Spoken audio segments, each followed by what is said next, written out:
Today I'm going to a concentration camp in Hessental near Schwäbisch Hall. The camp took over a work barracks and was started in the summer of 1944 and was dissolved in 1945. It was a part of a camp in Alsace in France called Natzweiler Strohtorf. The first 600 prisoners arrived on the 14th of October 1944, and a further 200 prisoners were delivered up until December of the same year. Most of the prisoners came from the Radom area in Poland and had been passed as fit for work in Auschwitz. They were then sent to Vaihingen and Inns and finally to Hessental. The camp commandant, whose name was August Walling, was aided by 6 SS members and by some members of the so-called Todt organization, named for their leader, Fritz Todt. These men came under the auspices of Reichsminister for Bewaffnung and Munition, Albert Speer. When the prisoners were outside of the camp, they were also guarded by the Luftwaffe. Mostly, the prisoners were used to maintain the runways at the nearby airfield, but they were also made to work on rail lines, in quarries, on farms, and for the town of Schwäbisch Hall, as well as local industry. Because the prisoners were systematically starved, they only received between 500 and 700 calories a day. Sickness and disease was rife. A typhoid epidemic in February 1945 accounted for more than 100 lives. The prisoners were also beaten by the guards, and it's thought that around 182 prisoners were murdered by hunger or being beaten to death. Another 150 to 200 prisoners died on a forced march to Allach, which was part of the Dachau complex, when the Hessental camp was cleared on the 5th of April 1945. August Welling was found guilty of crimes against humanity in 1947 and was in prison for 20 years, only 10 of which he served.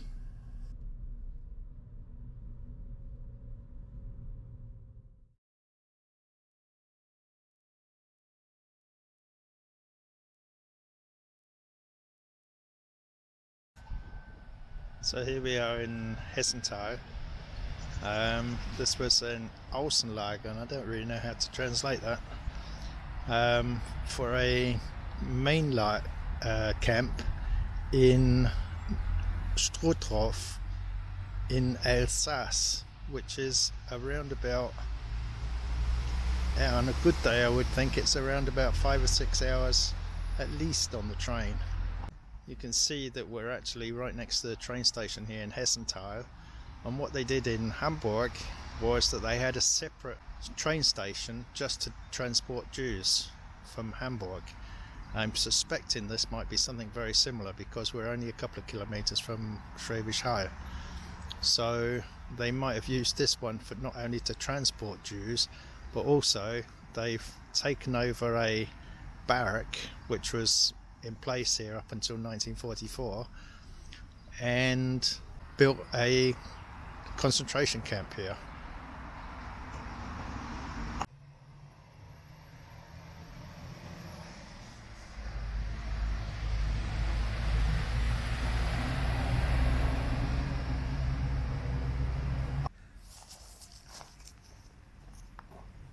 You can see here where we are. Stations down here, and what's interesting is that up there, number 3, is the way to the Fliegerhorst, which is an airfield where they had the Me-262s stationed, and part of their job, the job of the prisoners here, was to keep the runways in order in case of bombing. This camp came into existence first in about 1944, so it's quite long into the war. And yeah, obviously bombers were coming from the Allied forces down here, I would imagine, on a regular basis, especially if they knew that the Me-262s were just up the road.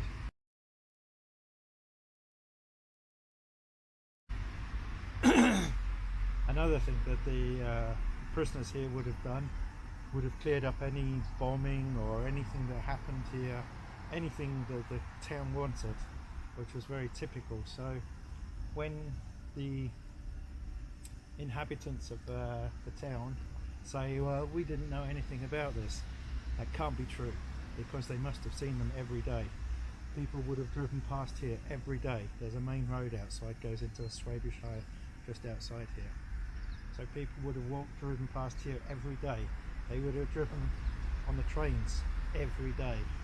So there would be no way that somebody could say, no, I didn't know anything about that. So I'm not condemning people for that. It's just, I mean quite honestly, if you were in the same situation yourself, and I've asked lots of people about this, where they said, yeah, the Germans did this, the Germans didn't do that. If you were in the same situation, would you not have done the same? Who stands up to Putin today? And who stands up to Boris Johnson even? So I'm not condemning anybody. I do think I've said lots of times I would have done the same, and I think I would. And I think a lot of people that say, no, I wouldn't have done that, I think they're toying with themselves. They're not being truthful. So, yeah. Now I've just noticed that these are possibly the original rails down here. Actually, where the box cart is standing is probably where the train came in, which would have shown. Now when you look at this now, you can see on both sides there's a walkway, so I'm suspecting they would have unloaded them on both sides and marched them into the barracks. I mean, in many ways this is no less shocking than somewhere like Auschwitz, just on a smaller scale.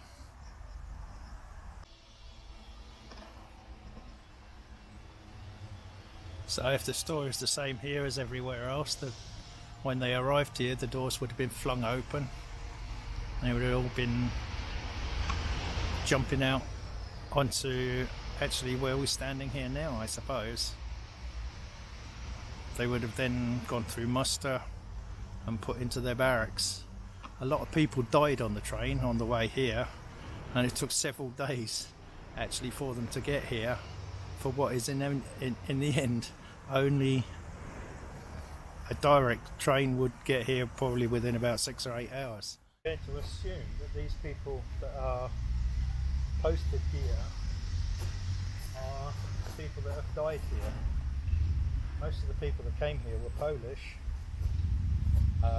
which seems a little bit strange when you think about it, because they had Auschwitz and Sobibor, Treblinka, and so they had so many Polish camps in Poland, but they transported Polish people here when this is actually an Außenlager from Alsace, which is in France. So why they didn't take the French people and bring them here makes you wonder what was going on, to be honest. That's an interesting point, which has just sort of jumped into my head. Anyway, if I can just read some of these. There's Aaron Goldak, he was 20 years old. It's from Radom, I don't know how you say that. I can see Natal Mas from Warsaw, Berek Moskowski from Radom as well, same place as this.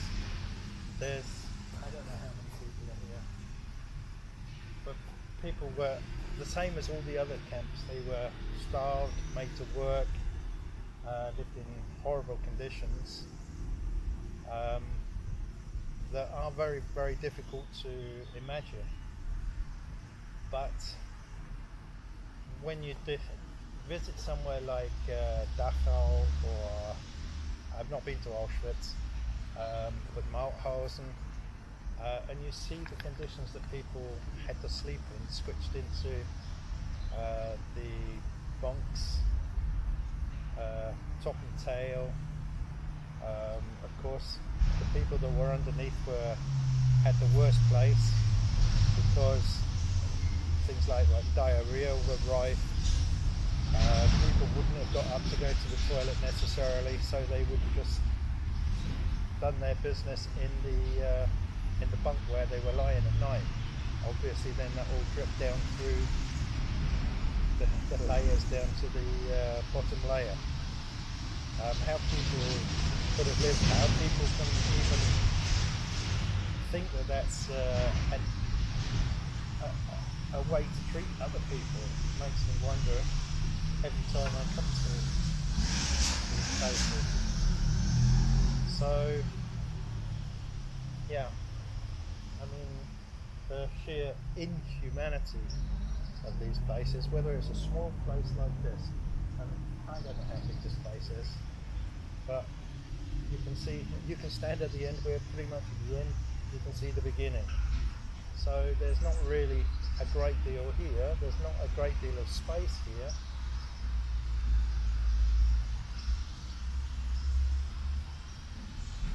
You had to be quite, I suppose, special in order to be a guard at some of these places, and they weren't treated better here than they were anywhere else.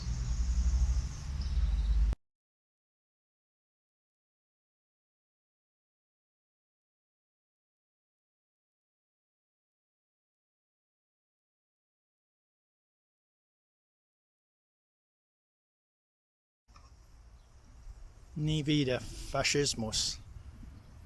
No more fascism. How many times have I seen that written in these concentration camps? How many times do you see it around all over the place? And yet in the world, it's not necessarily about fascism.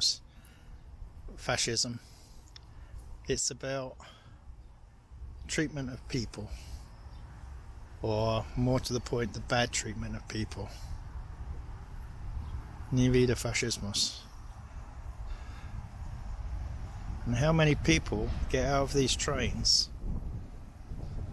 drive past here and don't even know what they're looking at, don't even think about it.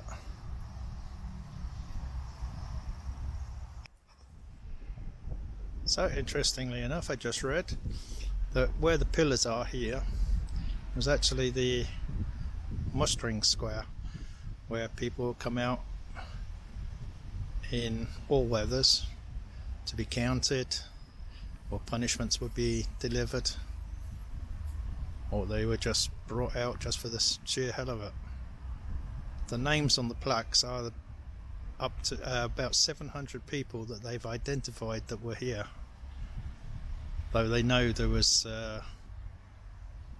800 people here at any one time, and of course a lot of those would have died. Well, this was actually the Musterplatz, where all these people would have come out, been counted, been given punishments, were just brought out just for the sheer hell of it sometimes, I suppose, before they went to work. And I believe that the airfield that they worked is along this direction here. They were given around about 500 to 700 calories a day, which is probably about a Mars bar. And they were expected then to walk from here to the airfield.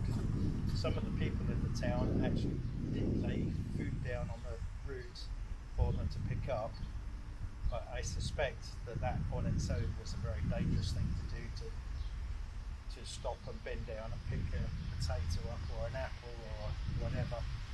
So I mean, there were some good people that lived around here. I'm sure most of them were.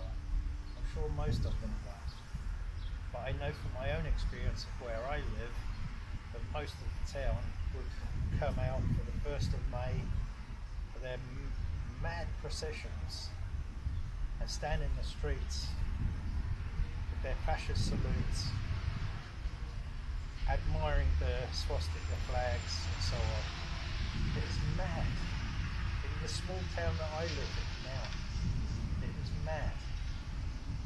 I've been trying to find the photographs that I know exist and I haven't been able to find them, not on the internet or anywhere, which is a shame because I've actually had them myself.